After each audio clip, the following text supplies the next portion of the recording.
100.1 Moose FM. Oh, yeah. You know Lisa Brokop. She is the legend of Canadian country music, and she's joining me right now. Lisa, how are you doing today? Hi, I'm doing really well. Thank you. It's great to chat with you. And it's an honor to chat with you because you're pretty much a legend. Oh, well, thank you. If you want to call me that, I will take it. Thank you. Like, I've seen some interviews from the 90s when you were in the States and you were doing it. And I was like, holy moly, I get to talk to you. I am actually like starstruck right now. Oh my goodness, I can't believe it. You're just making my day. You're making my head really big right now. So your recent song, Is It Me and You? Do you have any new music coming really soon? Actually, I'm just in the process of working on some new stuff. I have a show called Legendary Ladies of Country that I've done some of that touring in Canada, but I'm also starting to tour in the U.S. with that. And I was just in the studio about 10 days ago recording some new music for that. So it'll include some of the classics that I do in the show, the country classics, and then a couple of new songs that I've just written. So very, very exciting. I can't believe I'm getting to put some new stuff out finally. Oh yeah, I like here on Moose FM we play a lot of your stuff, especially from the 90s because we love the 90s. Who doesn't, right? The 90s Yes. is like Oh gosh. It's like the best era. I know. It's the only era, right? It's the best. Everything from the 90s, from clothing That's to right. hairstyle. Like, I think the 90s, it's pretty much better than the 80s because the 90s, we didn't see the, mullet. The mullet kind of disappeared around the 90s, Yes. I say. Exactly. We got rid of that, and really, anytime we can get rid of the mullet, we're doing well, right?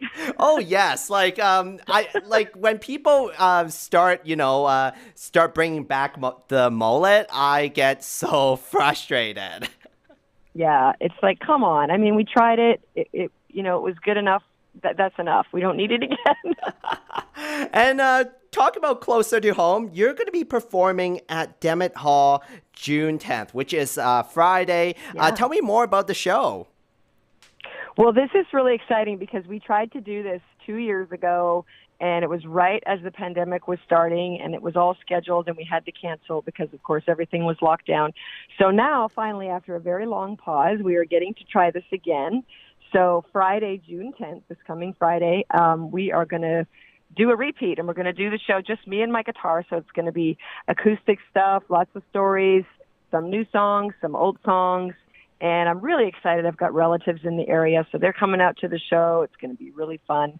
And you can get tickets at borderlinecultural.com. Borderlineculture.com. That's where you can get your tickets, or you can get them at the door as well. And it's at Demmitt Hall. It's a beautiful little place that has had a lot of shows. I'm sure people who live in the area are probably familiar with it.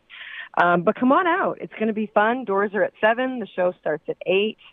And it's going to be a blast. I'm very excited about it. And of course, it's been 2 years since we actually saw a live concert. How do you feel about performing again live?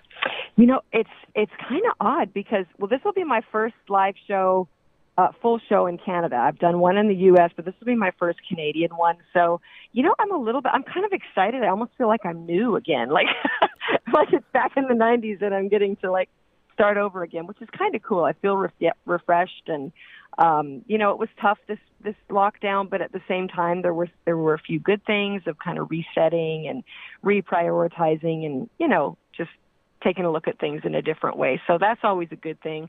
So I'm excited to get out there and go at it again and see people that I haven't seen in so long. And I've been practicing some of those old songs from the 90s, and it's like, oh, yeah, I remember how that one goes. Oh, fun. yeah. The 90s, always the best. I just love the 90s a lot. Yes, me too. And I love the 70s and 80s as well, because when you're doing, legendary ladies of country, you got to go through all those decades because there's so many great songs. But but the 90s of course hold a special place in my heart because that was when I was really, doing a lot with record labels and touring and all the stuff. Lisa, you bet. And before I let you go, do you have anything else to add? I wanted to mention that, and some of your listeners may already know this, but if you're from Grand Prairie or Beaver Lodge and you don't want to drive your car to the show, they have a shuttle that will bring you all the way there and bring you home again. So you can find out more about that as well at borderlineculture.com. So they've got everything taken care of, and it's going to be a blast. So I hope that everybody will come out and join us. Lisa, everyone will join you because you're the legend. Pretty much, I think Tim Hortons should have a Lisa Brokop brew, like the Justin Bieber coffee. Wouldn't that be awesome? Or like maybe a donut or something. That'd be awesome. Yeah, absolutely. Like the Brokop donut or the Brokop, Timbit or something like that. Brokop brew. That would be good. That has a ring to it. Brokop brew. How about it? Yeah. Absolutely. And also, Lisa, your show is going to be awesome. That's Friday night at 10 at Demmitt Hall. And what's the website to get tickets again? It's borderlineculture.com, and they've got all the information, ticket prices, how you can get the bus and times and everything. So go on there, borderlineculture.com, and there's also a phone number on there. If you don't want to do the online thing, you can call them, and they'll get you all set up. Absolutely. Thank you so much, Lisa, for joining me. And also, talk about Lisa Brokop. Here's Break It on Moose FM.